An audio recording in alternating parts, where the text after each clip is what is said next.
Hello, friends, and welcome back to Stories About Entitled People. Let's dive into a story from the theater world where an entitled regular takes pettiness to new heights by demanding free access to rewatch 2 minutes of a movie he missed days earlier. But before we begin, best way to support our channel is to leave comments, like, and subscribe with the turned-on bell so you don't miss the new video every single day. Here we go. How 2 minutes turned into a blacklist moment. I work at a theater and we have this one regular who always seems to have a problem when they come in, I've been told. In my theater, we have a reward program, and the one this man has allows him to watch 3 movies for free a week. Older man in a classic older Karen look, Hawaiian shirt, khaki shorts, and sunglasses tucked into his greasy white hair, comes into the building. I welcome him, but he doesn't engage with me. I just think whatever of it, but he turns to my coworker. "You got keys? You look like a manager." But my coworker tells him that he isn't, and I offer to call one for him. He just glances at me, then turns to my coworker to ask him, "Any idea where they could be?" As if I'm not even there, mic in hand. This is when my coworker addresses me to him. I smile, because I still need to be hospitable, and ask what the issue could be so I can relay it to my manager. He asks if we're still playing the movie Coup, and I confirm. He explains that when he went to watch it Sunday, he came in late and missed the first 2 minutes of the movie and wanted to just peek in and be caught up. Today's Wednesday at this point, and when has anyone ever gotten through with saying they just wanted to see a little bit of a movie and walk in for free? So I said that unless he got a ticket, he could go in, and with his reward tier, he'd be able to do so with his free pass. But then he shows he's already used up all his passes, so apologetically I said he'd be paying for a ticket. He had this entitled look on his face and just asked for a manager again, and exclaiming again that it's just 2 minutes, complaining at me and tapping his foot as I'm slowly starting to get in line of people waiting to get in. My manager arrives, and I wish they didn't do this, but allows him to go in and see the film as long as they accompany him so he doesn't sneak a free one. But my manager gets a lost and found call and has to check the back for a belonging. This old man's already booking it. By the time my manager came back to go with him, the old man was already huffy and zooming out the door, having missed the first 2 minutes, again, which was deserved. And as he walked out the door, he said loud to me, "Maybe try being nicer to people," as I was helping a guest. I so wanted to say something snarky back, but I maintained professionalism. Anyway, that happened, which I think he could have just saved time by maybe finding the intro on YouTube rather than driving down to a theater, wasting gas, going out in the heat. And I'm just saying, people will come in and watch half a movie when they've arrived late, and this was the first time I'd ever gotten this request to see 2 minutes. Also, he was got to come in later that same day, so double gas wasted. When I told my manager what he said, they were shocked and will try to find his account to blacklist him, so there's that. Good on you for maintaining your professionalism and not being snarky. You're much classier than he will ever be. People like that never learn and aren't worth your worry. In the future, just reply to someone who says something this nasty with an enthusiastic, "You too, sir." If they come back to start more crap, you can always just say, you mistook their comment for something nice like, "Have a nice day." And our second story. 6,000 tickets to freedom, how I outsmarted moronic management. This was almost 10 years ago, contracting for a very large financial services provider. For some context, team manager was promoted to a new division, and the team, 8 of us working across 2 shifts to cover international as well, were left with 2 team leaders. We'll call them Moron Boy and Passive Gal to run the crap show until the new manager was hired. New manager joined 6 months later, or early depending on perspective, and probably because of me. My job in a nutshell was to onboard new employees into all the required systems for their daily functions, as well as set up their email and AD accounts for server access, which was dumped on my lap a month into my job because I had prior experience, so said Moron Boy. I didn't mind the email and AD because it's literally 2 minutes per account and didn't affect my central function by more than 20 minutes a day. It'll make sense soon. And audits were 30 minutes a week. This all happened from a centrally shared mailbox. It's requests so you can determine how busy you are.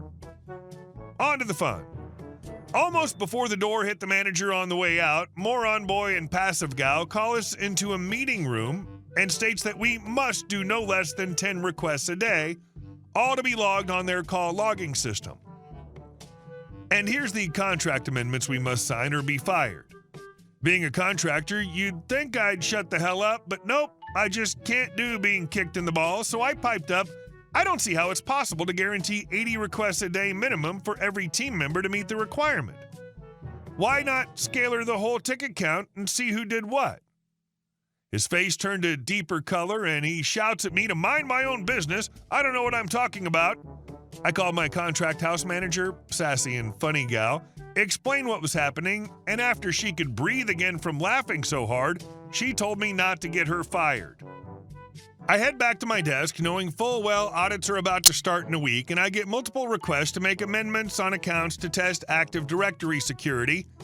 And lo, here it begins. I got an email 2 days later to prep for a massive test. I am tasked to amend nearly 6,000 accounts with new settings and then change them back on request with minimal impact to the users during working hours, so I needed to do this quickly.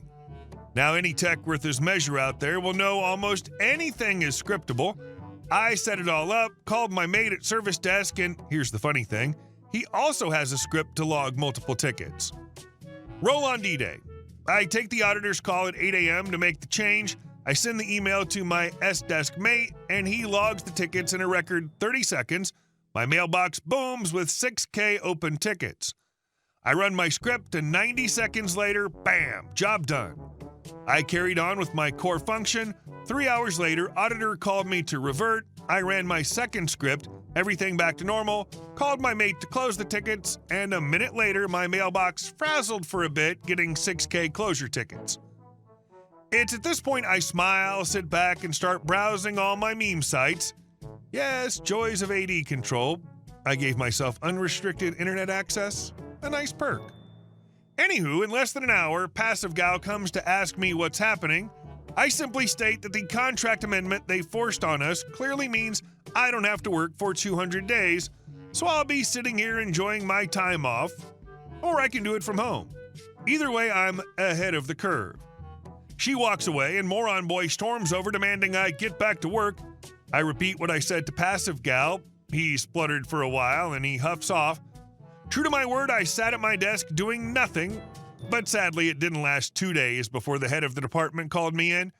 After an initially aggressive start to the meeting on his part, I got to explain the sitch.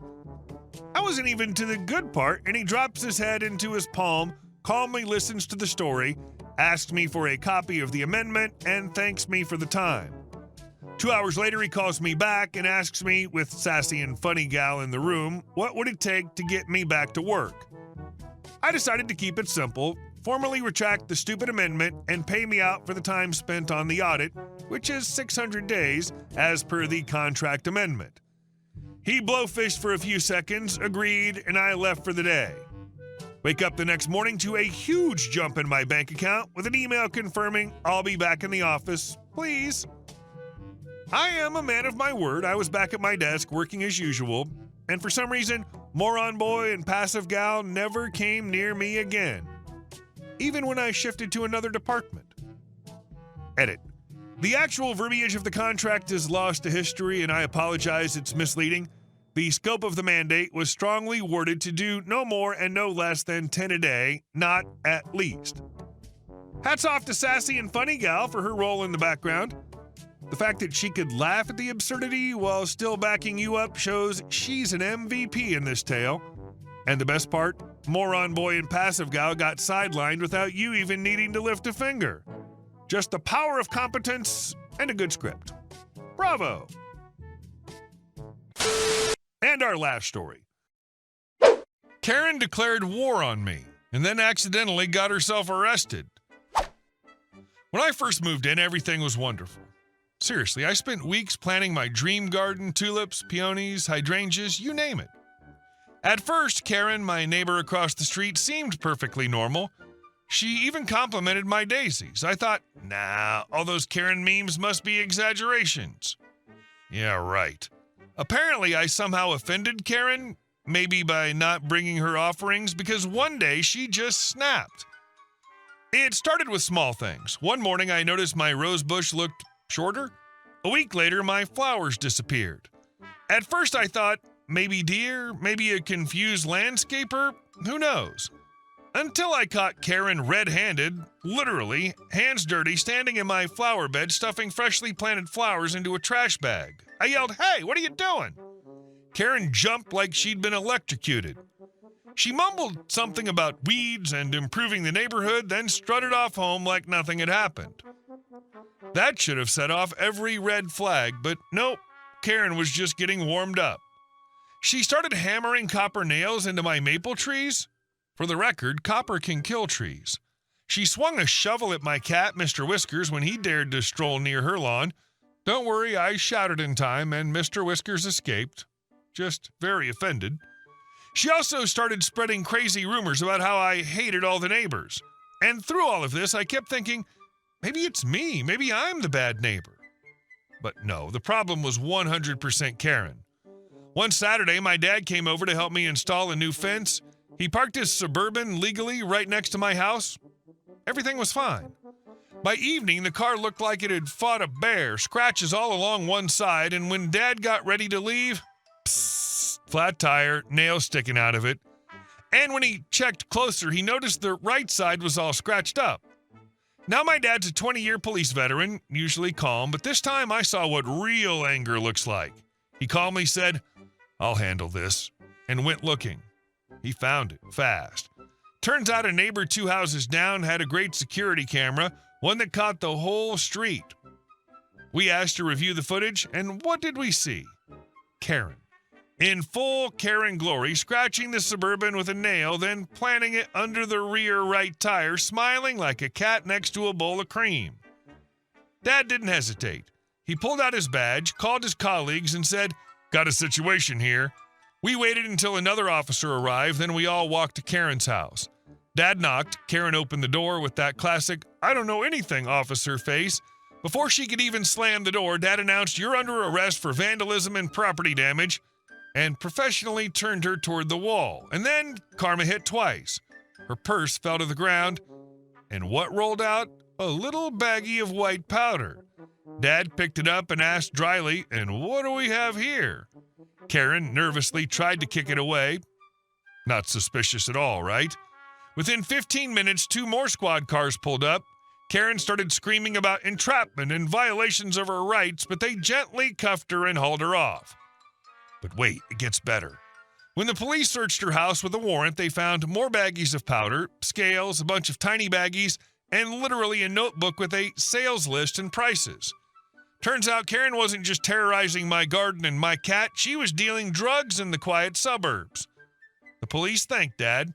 Karen got charged with drug trafficking, several counts of vandalism, and a fine big enough to make her hair turn white overnight. Oh, and she lost her house, too. The landlord evicted her after the scandal. It's been 6 months. Silence. The garden's blooming. Mr. Whiskers trusts humans again. Well, almost. And every time I see a copper nail, I smile. Because somewhere out there, Karen isn't scratching up cars anymore. She's stamping license plates. Mega Brain Karen obviously wanted to be whipped on a subconscious level. Hey guys, thank you all for watching the video. I'll see you in the next one.